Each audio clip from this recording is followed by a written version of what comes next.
Woodstock, la base, si je parle de mission, c'est vraiment justice sociale, combattre les inégalités systémiques. Woodstock, à la base, qu'est-ce qui est fou, c'est que en fait, il y a un jeune Hondurien qui s'appelait Freddy Villanueva qui est décédé au parc Henri Bourassa. Allegedly, comme on dit, il jouait avec ses amis à des jeux de domino avec argent, ce qui est illégal. Et des policiers sont arrivés sur place et il a reçu des balles qui l'ont tué et qui ont aussi frappé deux de ses amis qui étaient avec lui. Donc, il y a eu ça qui a été l'éveil de Woodstock. C'est vraiment un mouvement collectif, citoyen, bénévole. Puis à travers les années, en 2017 aussi, le mouvement collectif est devenu un organisme parce que c'était très sporadique, très spontané, les initiatives qui étaient faites.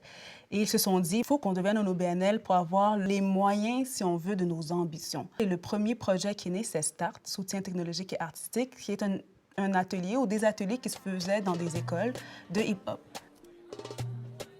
On fait des forums sociaux qui parlent des enjeux que vivent les personnes de Montréal-Nord notamment.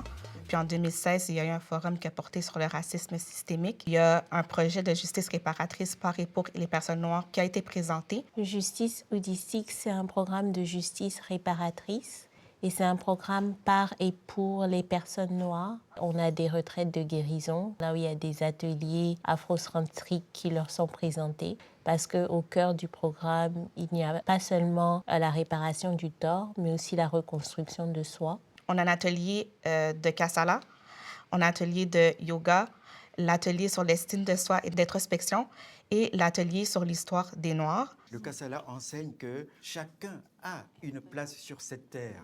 Et les efforts que nous devons faire, c'est d'occuper cette place. Et notre histoire en tant que personne venue d'Afrique est telle que cette place nous a été dérobée.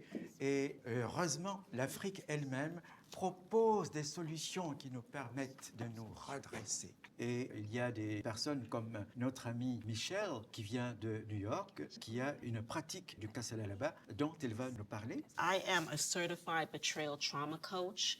I work with sex addicts and partners of sex addicts and couples who are trying to recover their relationships because of the betrayal trauma.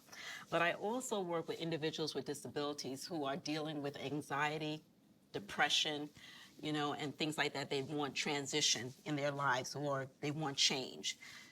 And I use Kasalas in the work that I do. Pour moi, le Kasala, c'est l'art de se nommer, puis ça permet à la personne de savoir ou de se rappeler qui elle est. On n'a pas vraiment tendance à être familiarisé avec les pratiques qui viennent de l'Afrique. Puis une personne afrodescendante qui n'est pas nécessairement habituée de se voir sur un œil très valorisant, d'avoir un projet qui, justement, nous fait apprendre sur notre culture, sur qui on est, avec une perspective un peu plus afrocentrique. Je pense que c'est l'avantage important, en fait, dans notre projet. C'est vraiment d'avoir un projet qui essaie d'être adapté à nos réalités. Vous voyez, je ne suis pas seulement celui qui a la main tendue, je suis celui qui vient renforcer, qui vient porter. Et alors, vous pensez bien que des questions de complexe d'infériorité, ça n'existe plus. Ce n'est pas possible parce que nous sommes ensemble dans la construction de l'humanité. Le par et pour, c'est quelque chose qu'on dit souvent, mais ça crée un déclic, ça crée une confiance avec les bénéficiaires aussi. Je crois que quand quelqu'un sent que les services sont culturellement adaptés, il se sent un peu chez lui, c'est-à-dire qu'il y a déjà un mur, une pression qui tombe tout doucement. Je pense que c'est vraiment important d'adresser les causes sous-jacentes à la surreprésentation des personnes noires dans le système de justice. Et je pense qu'on amène une piste de solution et qu'on gagnerait à avoir plus de programmes comme le nôtre. Il y a des projets qu'on fait avec les jeunes qui sont ici. On veut s'assurer que les jeunes voient un futur à Montréal-Nord, le plus qu'il y a des gens qui vieillissent, qui grandissent, qui deviennent propriétaires dans le quartier, qui investissent dans leur quartier. Ça va aider aussi à contrer les inégalités systémiques. Donc, pour nous, c'est important. Être un point de service dans le quartier et être culturellement adapté pour soutenir les bénéficiaires. Je suis Maxime, sans nom de famille, l'être à l'histoire effacée de la terre, qui tourmente son présent et qui déchirera son avenir. Moi, je suis celui qui erre, celui qu'on juge et méprise sans connaître. Je suis celui qu'on ne voit pas.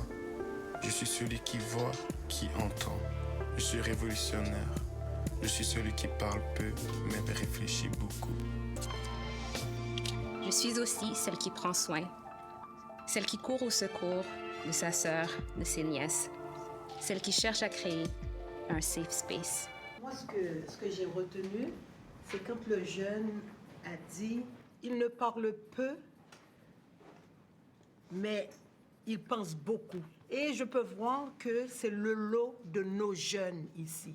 Je crois vraiment que chaque personne qui travaille au Woodstock, c'est leur destinée et la destinée de chacun de nous qui change. Voir les choses bouger et sentir que justement je fais partie du changement. Pour moi, je me vois vraiment comme un endroit qui est historique. Je dirais que Woodstock est un organisme qui est très innovateur, comprend vraiment les enjeux que vivent les personnes immigrantes et racisées. Ensemble, on est plus fort. C'est normal. On reste toujours dans cette espèce de mouvement collectif. C'est nous le Hood, nous sommes Woodstock, et c'est vraiment par nous-mêmes qu'on peut amener une émancipation, une libération des nôtres.